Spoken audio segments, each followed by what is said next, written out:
Hi, this is Randy from Artisan, and I want to show you how to set up DinoCapture and create your first spin. We're going to start by adjusting the screen, what we see from the camera, and once we've done that, we should be able to use the camera without a lot of adjustments in the future.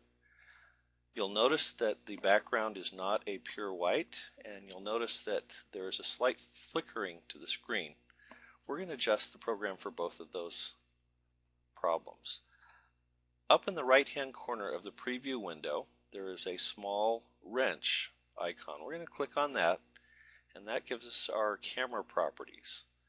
Pull this up on the screen a little bit, and what we want to change here is our white balance. I'm going to uncheck where it says auto, and that's going to allow me to adjust it a little bit. When I slide it downwards, you'll see that the screen with the blue setting gets a little bit more yellow, and with the red slider we can add or subtract the red. I'm going to just try and find a place that is somewhat neutral. I may come back to this after our next step, which is to adjust the auto exposure mode. So I'm going to click OK, and now I'm going to go and deal with the flicker that is on the screen, and that is caused by the auto exposure being on.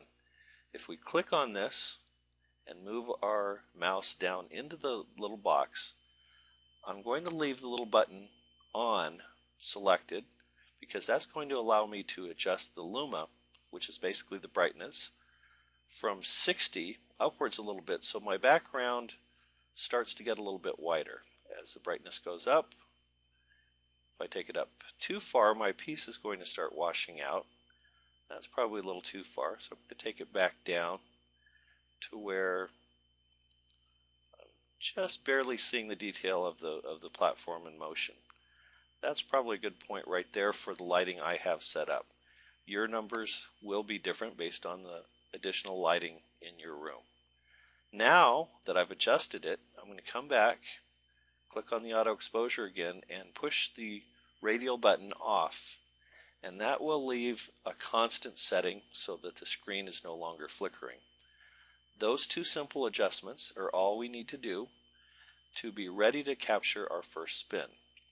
Now we're going to come over here to the left hand side of the screen, and the second button is the video capture, and what I'm going to do is I'm going to wait till the stone is all the way at the back of the ring, like 12 o'clock on a clock face, and I'll go ahead and click, and you'll see the little light flashing, which is showing us that we are capturing the image. We've done a half a revolution, and what we want to do is go a little beyond one revolution. So we're getting close to coming back to that stone pointing into the 12 o'clock position. A little past that, and that's plenty. You'll notice that on our two tabs on the left hand side of the screen, we have the video tab open, and we have now a thumbnail of our video. Up at the top of the screen you'll see a little preview, a little thumbnail of our window that is open. We can open multiple windows.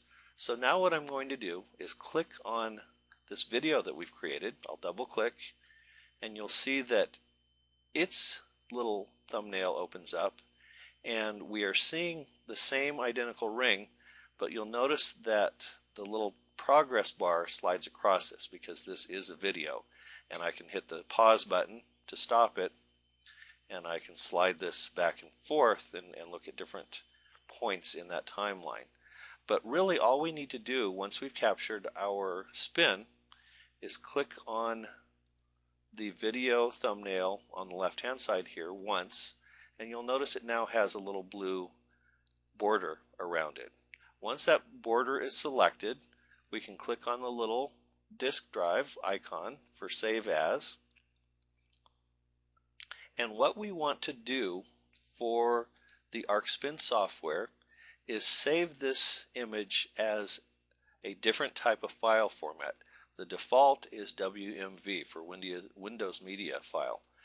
What we want to do is hit the little down arrow, change that to FLV, and now type in a name, and we will call this the tutorial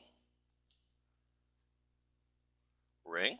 You, of course, will name your pieces as is appropriate for you, and we're going to click Save. Alright, now that file is saved to a folder, and let me just show you again. I had selected that folder earlier, but when I click on the little Save As button, we can select a folder and put it really anywhere we want. I selected on the video on the desktop to add a folder called Demo Videos, and that way I can navigate to that folder, click on it, and that's where I keep all of my video files. So again, if I go to FLV, you'll see I have a number of files in this folder.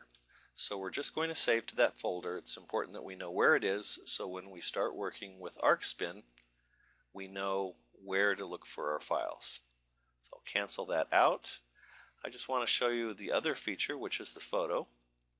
If we go to the photo folder, I'm going to close this window for the video, and when I do that, you'll notice the little thumbnail at the top disappears, and we're back to the live video.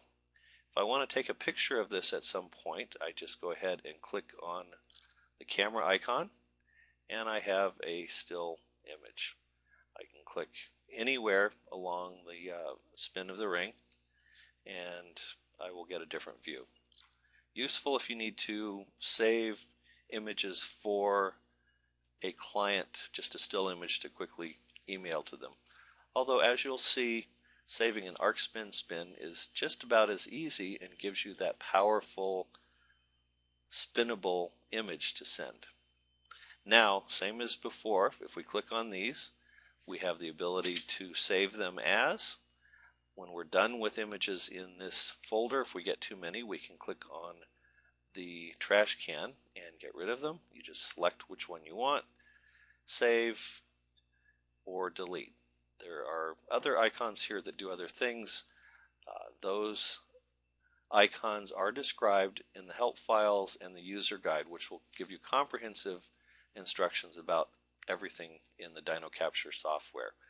However, for the purposes of creating a single spin for ArcSpin, that's all you need to know.